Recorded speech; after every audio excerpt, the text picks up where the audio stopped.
आज हम देखेंगे 4 bit subtractor. 4 bit subtractor. Last lecture में हमने 4 बिट फुल एडर देखा था, जिसमें हमने ए के 4 बिट्स लिए थे, बी के 4 बिट्स लिए थे और फिर देखा था कि उसको हम कैसे जो है वो डिज़ाइन कर सकते हैं यूजिंग फुल एडर्स। ठीक है, इसकी कंप्लीट सर्किट डायग्राम से बनाने से पहले हम थोड़ा सा कॉन्सेप्ट लेते हैं जो हमने फर्स्ट चैप्टर में तब देखा था, जब हमने कहा था कि ए और बी जो है अगर हम इनको माइनस करना चाहें। फॉर एग्जांपल ए जो है वो हमारे पास है, मैं कहता हूँ 10 है 1010 और बी जो है वो हमारे पास है 601106। अगर इसको हमने माइनस करना है ए माइनस बी को, तो हम बी का क्या लेते थे, 2's कॉम्प्लीमेंट लेकर प्लस जो है वो हम ए में ऐड कर देते थे। फॉर एग्जांपल अगर मैंने इसको सॉल्व करना है तो कैसे करेंगे, बी का 2's कॉम्प्लीमेंट लेने के लिए पहले बी का 1's कॉम्प्लीमेंट ले लेंगे। बी 1's कॉम्प्लीमेंट किसके इक्वल होगा, 0 1 1 है तो 0 1 है तो 0 0 है तो 1। इसमें हम प्लस 1 करते थे तो हमारे पास जो है वो बी का 2's कॉम्प्लीमेंट मिल जाता था। कैसे, 1 और 1 2 का 0 1 आगे कैरी 0 1 1 0 और 1, ये हमारे पास आ गया 2's कॉम्प्लीमेंट ऑफ बी। उसको हमने ए में ऐड कर देना है 1 0 1 0, उसको ऐड करेंगे 0 0 0 1 1 2 0 1 आगे कैरी, तो यहाँ पे 1 1 1 2 0 और 1, ये हमारे पास कैरी है जिसको हम डिस्कार्ड कर देंगे और ये हमारे पास क्या बचा, 4 बचा। यानी 10 में से 6 जाएं तो हमारे पास 4 बचा। ये एक बेसिक मेथड होता है कि आप कैसे जो है वो दो नंबर को माइनस करते हैं। जो नंबर माइनस हो रहा होता है उसका 2's कॉम्प्लीमेंट लेकर पहले वाले में ऐड करते हैं। इसी क्वेश्चन को मैं एक और मेथड से करने लगा हूँ। कैसे, मेरे पास है a इज इक्वल टू 10 1 0 1 0 और b जो है वो हमारे पास है 6 0 1 1 0। तो आप देख सकते हैं मैंने कहा था कि b का 2's कॉम्प्लीमेंट लेना। अभी हम क्या करेंगे कि हम b का 1's कॉम्प्लीमेंट लेंगे। b का 1's कॉम्प्लीमेंट क्या होगा, 1's कॉम्प्लीमेंट ऑफ b क्या है, 1 0 0 और 1, ये 1's कॉम्प्लीमेंट है। अब इसको हम a में ऐड कर देंगे, एडिंग विद a क्या हमारे पास 1 0 1 0, इसको ऐड करें 1 0 1 0 1 1 0 0 0 1 1 2 0 और 1। अब इसके अंदर प्लस 1 एंड पे ऐड करें। पहले हमने क्या किया था, b का 2's कॉम्प्लीमेंट लिया था और a में ऐड कर दिया था। अभी मैं क्या कह रहा हूँ, b का 1's कॉम्प्लीमेंट लेकर a में ऐड कर दें। 1 और 1 2 0 1 कैरी, 1 और 1 2 0 1 कैरी, 0 1 1 0 और 1, ये आपके पास आंसर आ गया 4 और ये आपके पास आ गया कैरी जिसको हमने डिस्कार्ड कर दिया। इट मीन्स कि हमारे पास दो मेथड होते हैं दो नंबर्स को माइनस करने के। पहला मेथड क्या है कि जो नंबर माइनस हो रहा है उसका 2's कॉम्प्लीमेंट लेकर पहले वाले में ऐड कर दें। दूसरा मेथड क्या है कि जो नंबर माइनस हो रहा है उसका 1's कॉम्प्लीमेंट लेकर पहले वाले में ऐड करें, एडिशन के बाद उसमें 1 ऐड करेंगे, फिर भी आंसर वही आएगा। ये आपने कॉन्सेप्ट जो है वो याद रखना है कि हमने आगे यूज करना है। ओके, अगर आपको 4 बिट फुल एडर याद हो तो हमने 4 बिट फुल एडर कैसे बनाया था। हमारे पास इस तरह से 4 ब्लॉक थे, इस तरह से यहाँ पे जो है वो a आ रहा था, a0 a1, यहाँ पे क्या आ रहा था, a2, यहाँ पे क्या आ रहा था, a3 और यहाँ पे जो है वो हमारे पास b था, यहाँ पे b, यहाँ पे b, यहाँ पे b। इसको मैं कह देता हूँ b0 b1 b2 b3 और इसको मैंने कहा था c इन, जो इनिशियली 0 होगा, यहाँ पे आपको s0 मिलेगा, यहाँ पे आपको c0 मिलेगा, यहाँ पे आपको s1, यहाँ पे आपको c1, यहाँ पे आपको s2, यहाँ पे आपको c2 और यहाँ पे आपको s3 और यहाँ पे आपको c3 मिलेगा। ये आपको मिला था 4 बिट फुल एडर। अब इसको हमने सब्ट्रैक्टर कैसे बनाना है। अभी हमने जो मेथड देखा उसमें हमने कहा था कि b का आपने 1's कॉम्प्लीमेंट लेना है। 1's कॉम्प्लीमेंट लेने का क्या मतलब है कि आप b को जो है वो निगेट कर दें। ठीक है, b को निगेट कैसे करेंगे, अगर हम इसके आगे जो है वो एक नॉट गेट लगा दें। तो इट मीन्स कि अगर मैं यहाँ पे एक नॉट गेट लगा दूँ, यहाँ पे मैं एक नॉट गेट लगा दूँ, यहाँ पे मैं एक नॉट गेट लगा दूँ और यहाँ पे मैं एक नॉट गेट लगा दूँ, तो ये आपके पास क्या हो जाएगा, ये आपके पास 4 बिट सब्ट्रैक्टर बन जाएगा। क्या बन जाएगा 4 बिट सब्ट्रैक्टर। कैसे, वही एग्जांपल लेते हैं। मैंने ए को क्या लिया था 10 1 0 1 0, बी को क्या लिया था 6 0 1 1 0। ए पे हम वैल्यू देते हैं 1 0 1 0, बी पे मैंने क्या दिया है 0 1 1 और 0। ओके, अब जो बी वाली टर्म है वो देखिए यहाँ पे कॉम्प्लीमेंट होके आ रही है। अब ये 0 है तो यहाँ पे क्या मिल जाएगा 1, यहाँ पे 1 है तो यहाँ क्या मिल जाएगा 0, यहाँ पे 1 है तो यहाँ पे क्या मिल जाएगा 0, यहाँ पे 0 तो यहाँ पे क्या मिल जाएगा 1। अब इसको ऐड करते हैं। यहाँ पे हमने 0 रखा हुआ है, 0 0 और 1, यहाँ पे क्या आ गया 1, कैरी 0 है। यहाँ पे हमारे पास क्या है 0 1 और 0, तो क्या ऐड हो जाएगा, हमारे पास आ जाएगा 1 कैरी 0, ये 0 और ये 0, ये क्या हो जाएगा 0 कैरी 0, यहाँ पे 1 है, यहाँ पे 1 है, ये क्या हो जाएगा 2, तो ये बन जाएगा 0 और 1। अभी आप देखें ये हमने जब इसका 1's कॉम्प्लीमेंट लिया था तो हमारे पास क्या आया था, मैं पहले ए को लिख रहा हूँ 1 0 1 0, बी को लिखा मैंने 1 0 0 1, इसको ऐड किया तो 0 1 1 1 0 और 1 1 2 0 1। आप देख सकते हैं अभी तक हमारे पास ये आंसर आ गया है 1 1 0 0 और ये हमारे पास लास्ट वाला कैरी। हमने कहा था कि हम एट द एंड जो है इसके अंदर 1 ऐड करेंगे। हमारे पास अगर ये यहाँ पे +1 हो जाएगा तो हमारे पास आंसर सही आ जाएगा 1 और 1 2 0 1 1 2 0 1 0 1। तो इनिशियली हमने इसको सी इन को क्या रखा था 0 रखा था। अगर मैंने इसको एज अ सब्ट्रैक्टर यूज करना है तो मैं इस सी इन को क्या कर दूंगा 1 कर दूंगा। अब ये 1 जो है ये वाला 1 जो है वो काम करेगा, यानी अगर आप सी इन को 1 करें तो आपको ये 4 बिट सब्ट्रैक्टर का जो है वो काम कर लेगा। अब अगर इसको हम सम करें तो क्या बन रहा है 1 0 और 1, क्या बन जाएगा 2 2 की वजह से यहाँ पे 0 और यहाँ पे क्या चला जाएगा 1, ये 1 और ये 0, 1 और 1 2, यहाँ पे क्या चला जाएगा 0 और यहाँ पे क्या आ जाएगा 1, ये 1 0 और 0 ऐड करेंगे तो क्या आ जाएगा 1 और 0, इधर ये 0 ये 1 और ये 1 और 1 2 0 और 1 कैरी। तो आप देख सकते हैं ये वाला आंसर आप आ गया है और ये वाला आपको यहाँ पे कैरी मिल रहा है। तो ये उसके अंदर हमने थोड़ी सी एडिशन की कि अगर आप बी के साथ नॉट गेट लगा दें और सी इन के साथ अगर हम 1 कर दें तो इस टाइम ये क्या काम करेगा एज अ 4 बिट सब्ट्रैक्टर काम करेगा। और इसका इंटरनल स्ट्रक्चर आपको ऑलरेडी पता है कि इसके अंदर फुल एडर लगे हुए हैं। इस ब्लॉक के अंदर फुल एडर मैंने आपको ऑलरेडी पहले बताया हुआ। फुल एडर जो है उसका मतलब है कि 2 हाफ एडर और उसके आगे जो है वो एक और गेट। ये इसकी इनपुट, यही इनपुट एंड गेट की, यहाँ से एक आउटपुट इसका इनपुट, यहाँ से तीसरी इनपुट इसका, और हमारे पास यही वाली जो इनपुट्स हैं वो इस एंड गेट की, और यहाँ पे हमें आपको सम मिलेगा। और ये एंड अगर हम आर कर दें तो ये हमें क्या देंगे कैरी देंगे। ये हमने उस जो हमने 4 बिट फुल एडर देखा था उसके अंदर हमने थोड़ी सी चेंजेस की और इसको हमने एज अ सब्ट्रैक्टर बना दिया। अब नेक्स्ट हमारे पास क्या है कि हमने एक ही सर्किट को एज अ एडर यूज करना है और एक ही सर्किट को एज अ सब्ट्रैक्टर यूज करना है। तो हम क्या ऐसी चेंजेस लाएं कि हमारे पास एक ही सर्किट एज अ सब्ट्रैक्टर भी काम कर जाए और एज अ एडर भी काम कर जाए। तो नेक्स्ट जो हमारे पास टॉपिक है वो है 4 bit full adder and 4 bit subtractor using single circuit. हम उसका जो है वो भी डिजाइन देखते हैं। ओके, इस टॉपिक को समझने से पहले हम थोड़ी सी जॉर गेट की प्रॉपर्टी जो है वो समझते हैं। ये हमारे पास जॉर गेट है। जॉर गेट के हमने 2 इनपुट लिए, एक हमने आउट लिया। फॉर एग्जांपल एक इनपुट जो है वो x है और दूसरा जो है वो इनपुट 0 है। अब अगर मैं आउट निकालूं तो out is equal to x XOR 0। इन दोनों का जो है वो हम जॉर लें तो क्या आएगा x dot 0 plus x dot 0। एक दफा इसका कॉम्प्लीमेंट, एक दफा इसका कॉम्प्लीमेंट। ओके, 0 का कॉम्प्लीमेंट क्या होता है 1 dot x equal to x plus 0 multiply by something equal to 0 और 0 plus x is equal to x।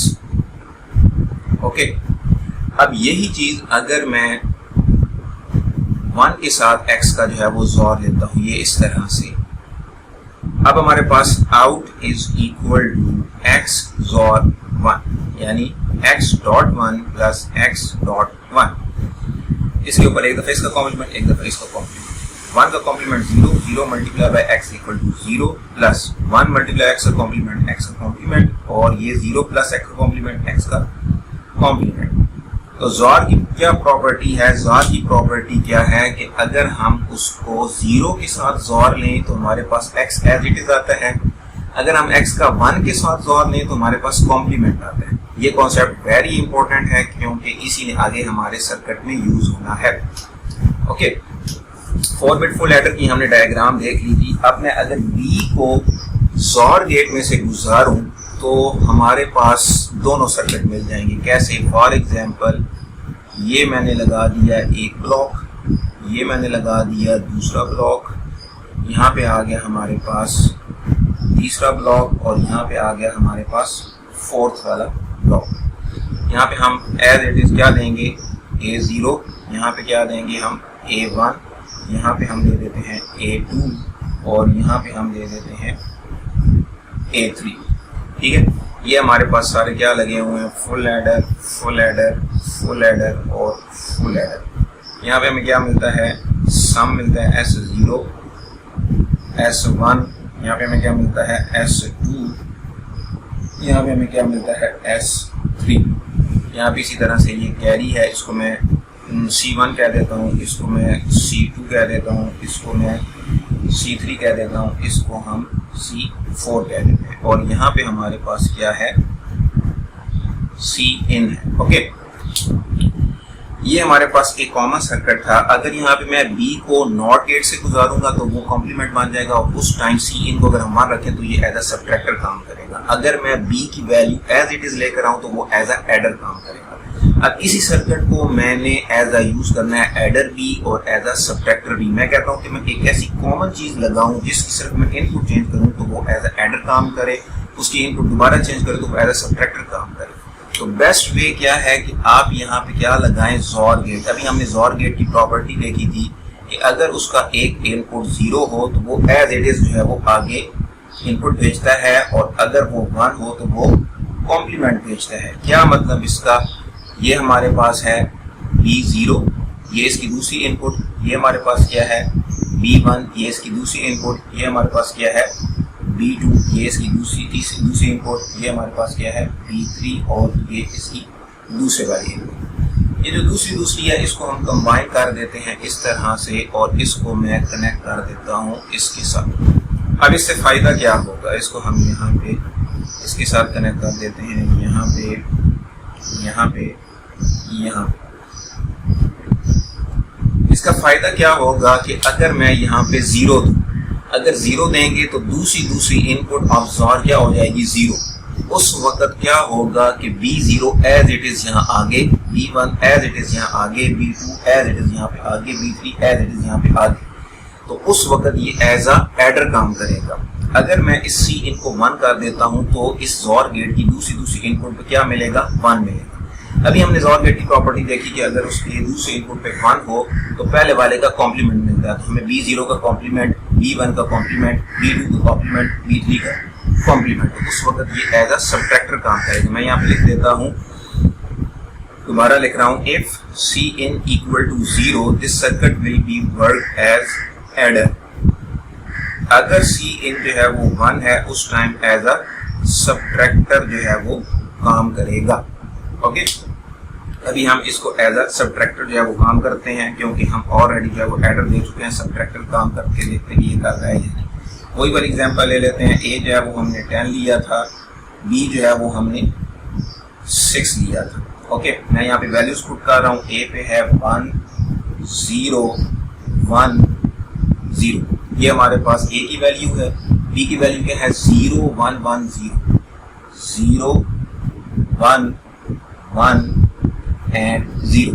अब चूंकि हमने एज अ सब्ट्रैक्टर काम करना है तो Cin को मैं क्या रखूंगा? 1। इस दूसरी जगह पे हमें क्या मिल जाएगा? 1 1 1 और 1। अब इसको अगर हम प्रोपोगेट करेंगे तो हमें क्या मिलना चाहिए? हमें मिलना चाहिए 0 1 0 0 यानी 4 मिलना चाहिए। अभी करके देख लेते हैं।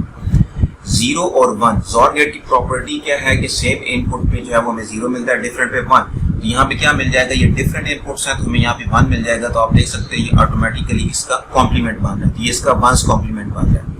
1 और 1 सेम है 0, 1 और 1 सेम है 0, 0 1 डिफरेंट है 1। अब इसको हम प्रोपोगेट करते हैं, ये 1, ये 0 और ये 1 2, हमें यहाँ पे क्या मिलेगा 0 1 आगे कैरी, ये 1 और ये 0 2 कब लगा 0 1 कैरी, ये 1 ये 0 और ये 0 ऐड किया 1 0 और 1 0 1 यानी 2 हो गया 0 और 1। तो हमने याद होगा हमने जब सिंपल एग्जाम्पल की थी उस वक्त भी इसने एज इट इज वर्क किया था।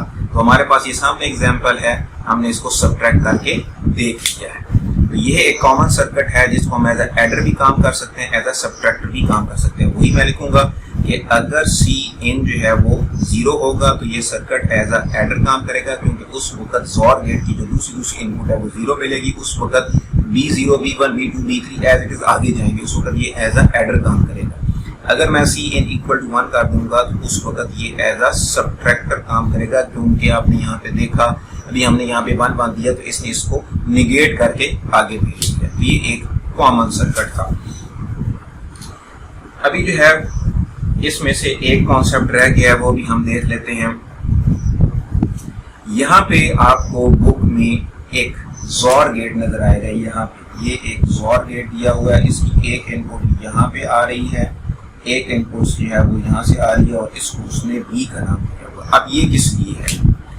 अगर हमारे पास ए और बी जो है वो अनसाइंड है, A and B are unsigned, यानी दोनों जो है वो अनसाइंड बाइनरी नंबर्स हैं, तो उस वक्त आपने ओवरफ्लो देखने के लिए C4 को देखना है। Then check the value of C4।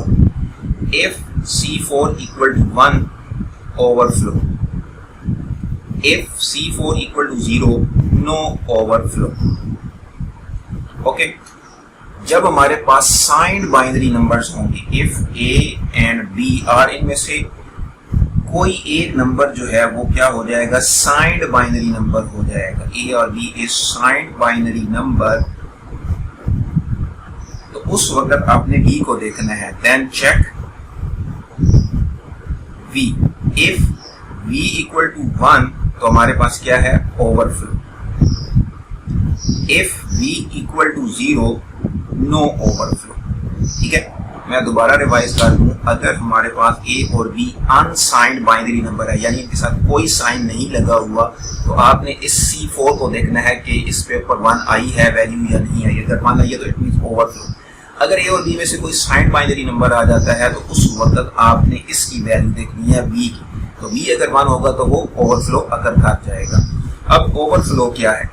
Overflow क्या है कि अगर आपके पास साइज जो है वो 4 बिट का है, फॉर एग्जांपल एक वैल्यू है ए जो है वो 4 बिट का है, बी जो है वो आपके पास 4 बिट का है। फॉर एग्जांपल मैं इनको 1 ले लेता हूँ, 1 1 1 एंड 1। अभी आपको पता है कि ये आपके पास 15 है, ये आपके पास 15 है, जब आप इसको ऐड करोगे तो 30 आंसर आना चाहिए। अब 30 कभी भी 4 बिट में पूरा नहीं हो सकता, आप देख लें 1 और 1 2 0, 111 111 मतलब 3, 1 1 आ जाएगा, 111 मतलब 3 1, 111 मतलब 3 और 1। ये ओरिजिनल साइज था 4 बिट और ये हमारे पास जो है वो कैरी आ गया, यानी हमने दोनों अनसाइंड बाइनरी नंबर्स लिए और इसको ऐड किया। हमारे पास साइज था 4 बिट लेकिन आंसर आया 5 बिट्स का, यानी हमारे पास साइज अगर वो n बिट्स और आंसर जो है वो आए आपके पास n+1 बिट्स, तो हमारे पास क्या आ जाएगा, ओवरफ्लो अकर कर जाएगा। ओवरफ्लो का मतलब क्या है कि आपके पास जो गिवन साइज है उससे 1 बिट बढ़ जाए तो हम उसे कहेंगे ओवरफ्लो अकर कर गया है, यानी गिवन साइज के अंदर आंसर पूरा नहीं आ रहा। मैंने बेस्ट एग्जांपल आपको 2 दे दिया, अनसाइंड बाइनरी नंबर 15 लिया, अनसाइंड बाइनरी नंबर 15 लिया, दोनों को ऐड किया तो हमारे पास 30 आंसर आना चाहिए था। तो 30 जो है वो हमारे पास आप देख सकते हो हमारे पास 4 बिट्स में पूरा नहीं हो रहा, वो 15 जो है वो हमारे पास 5 बिट्स में ही पूरा होगा। आप ये देख लेंगे हमारे पास है 1 2 4 8 एंड 16 और 4 28 और 2 10, ये हमारे पास 30 इस तरह से पूरा हो रहा है। मैं दोबारा इसको फाइनलाइज कर रहा हूँ कि यही हमारे पास एक कॉमन सर्किट है जिसको हमने एज एडर भी यूज करना है, एज ए सब्ट्रैक्टर भी यूज करना है। सी इन अगर 0 होगा तो इस जोर गेट का दूसरा इनपुट 0 हो जाएगा, उसकी वजह से बी की वैल्यू जो है वो एज इट इज आगे चली जाएंगी, उस वक्त ये एज ए एडर काम करेगा। अगर मैं सी इनको 1 करता हूं तो जोर गेट का दूसरा इनपुट जो है वो 1 जाएगा, उस वक्त b का कॉम्प्लीमेंट मिलेगा, तो हमारे पास ये एज अ सब्ट्रैक्टर काम करेगा। और ये c इन 1 होने की वजह से ये वो 1 वाला 1 है जो हमने एट द एंड जो है वो ऐड किया था। फिर हमने कहा कि ओवरफ्लो क्या है कि अगर आपके पास a और b दोनों जो हैं वो अनसाइंड बाइनरी नंबर्स हैं, तो उस वक्त a और b को जब आप ऐड करोगे तो आप C4 को देखोगे। अगर जो है वो हम साइंड बाइनरी नंबर्स की बात करेंगे तो उस वक्त हम देखेंगे इस b को, अगर b की वैल्यू 1 होगी तो इट मींस ओवरफ्लो अकर करके है, अदरवाइज ओवरफ्लो अकर नहीं करेगा।